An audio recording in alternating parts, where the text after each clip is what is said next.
Today's headline is Chased in Swamps. The subheadlines say, Georgia militiamen hot on the trails of the Jessup rioters. Outlaw brewer and his followers hemmed by armed men. Two of the murderers who were jailed shot by vigilantes. No further trouble expected unless the leaders are caught. This article originally was reported from Savannah, Georgia on December 26th. It says, the trouble at Jessup yesterday begun at 10 a.m. when Chief Marshal Leggett and assistants attempted to arrest Bob Brewer, the notorious outlaw and fugitive. Brewer raised his gun to his shoulder and deliberately shot down Assistant Marshal Barnell, killing him instantly.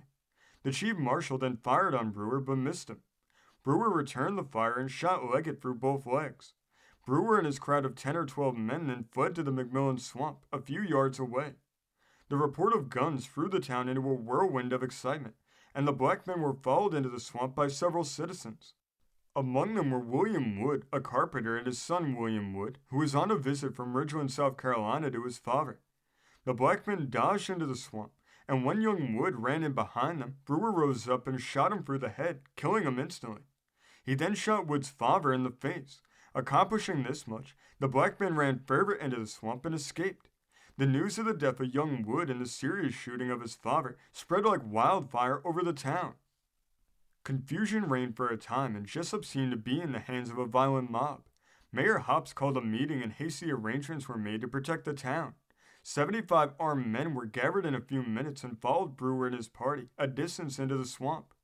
McMillan Bay covers over 400 acres, and Brewer is so familiar with its hiding places that the efforts of the posse to locate him in the swamp were regarded as in vain. The strength of the posse was increased by at least 25 armed men before an hour had elapsed, and a picket line was formed on the east side so as to prohibit anybody from coming out of the swamp to the town. Brewer is thoroughly familiar with the bay, having been skulking around and hiding there, fishing and hunting for a number of months. Brewer had threatened the life of Assistant Marshal Barnell since the officers killed one of Brewer's pals a few weeks ago while attempting to arrest the colored man for gambling. Yesterday was Brewer's chance, and he took advantage of the opportunity when the assistant officer came unarmed at the side of Chief Marshal Leggett, who was making the arrest. Brewer seemed to forget for the moment that anybody was trying to capture him, and he shot Barnell down as he would a dog. Marshal Leggett, who was badly wounded in both legs, was seen about the affair in his house last night. He said that when he went up to arrest Brewer, he knew that he had a bad man to fool with. He wanted a force large enough to take the desperado. When I got near him, the chief marshal said, and he saw who I was, he left two of my posse who were talking with him and came toward me. I heard him say, "That is the rascal I want," and stepped behind Mr. Reddish. He kept coming and I threw my gun to my face and told him to stop. He looked at me sullenly and put the gun across his shoulder and started back. He thought that I would return to town and get assistance. When I met an old man named Redfish and several others, all of whom had guns, I turned round to see what they were going to do, and saw Redfish exchange a 38 caliber Winchester for a 32 caliber and make threats and curse the whole people. I knew we were in for it, so I waited, and had not long to wait when I saw Brewer throw his gun to his shoulder and fire. I looked around and saw my assistant fall to the ground, and knew he was fatally wounded. I then returned the fire, shouting at Brewer. He turned the gun on me and wounded me at the first shot. I discharged both barrels of my gun and knew I was done, jumped down an embankment and ran for life. Mr. Redfish stood and Brewer approached saying, "Damn you, I have a great mind to kill you." He struck him and took the gun from him. News reached the authorities that J.W. Ryan, a white man living there, was the instigator of the affray. A posse was sent to his home to arrest him, but Ryan had made his escape. The men are on the lookout for him. It is said that he put the bad idea into Brewer's head about the duty of the white people to the colored folks, and report says that he excited them by saying that the murder of the colored man killed by Barnell should be avenged. Henry Anderson, one of the guards put over Ryan's house, was accidentally shot and killed last night by one of his own party.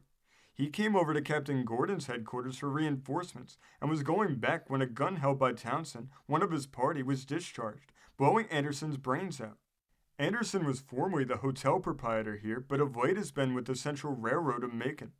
Last night, a colored man was shot by a picket while coming from the McMillan Swamp. He attempted to slip by the officer when he was shot. The ball took effect in the right breast, but the wound is not fatal. It is believed that he was acting as a spy. At about 3 o'clock this morning, a party of unknown men attacked the jail at Jessup, driving away the guards. In a few minutes, the doors were battered in, and 4 men went inside and shot and killed Peter Johnson and Bill Hobbs. The former was the man who had been wounded and captured in the fight. The military were stationed about a half-mile from the jail, but by the time a detachment arrived there, everything was quiet, and all that there was to indicate what had happened were the bodies of the dead black men. The commander of the military had suggested to the mayor that a detail of soldiers should be put on duty at the jail, but the latter said that the sheriff and his deputies would protect the prisoners. The Georgia soldiers dismounted. The company, ordered to the scene of the trouble by the governor, returned to the city this afternoon. The Brunswick Company was retained on duty by the mayor. The returned soldiers reported the trouble over. Their presence was only required to quiet the excitement of the citizens of Jessup, who remained in their houses last night to protect their families, and their kitchens and outhouses were filled with colored people of the town who sought the protection of their white friends. Mayor Hobbs has called a public meeting to take steps to defend the town tonight. It is believed that Brewer is near here with a large force of black men. The citizens are organizing and arming to aid the Brunswick Rifles in case of an outbreak. A special train was run out to the brickyards where Brewer is reported to have been seen, and a detachment of armed men sent out as scouts.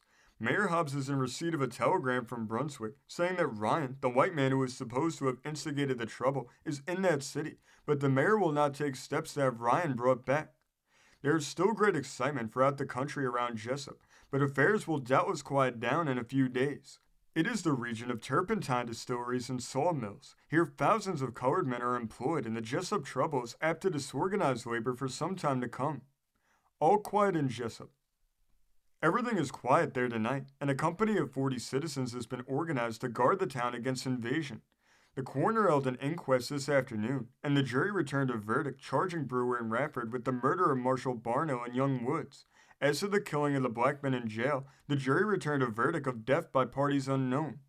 From Savannah, Georgia on December 26th, the most reliable information is that 10 persons have been killed at Jessup, namely Barno and Woods by Brewer, Anderson, a white man, accidentally, Johnson and Hoops in jail, Fluid on the street, a colored man, and 2 whites and 2 black men whose names are not given.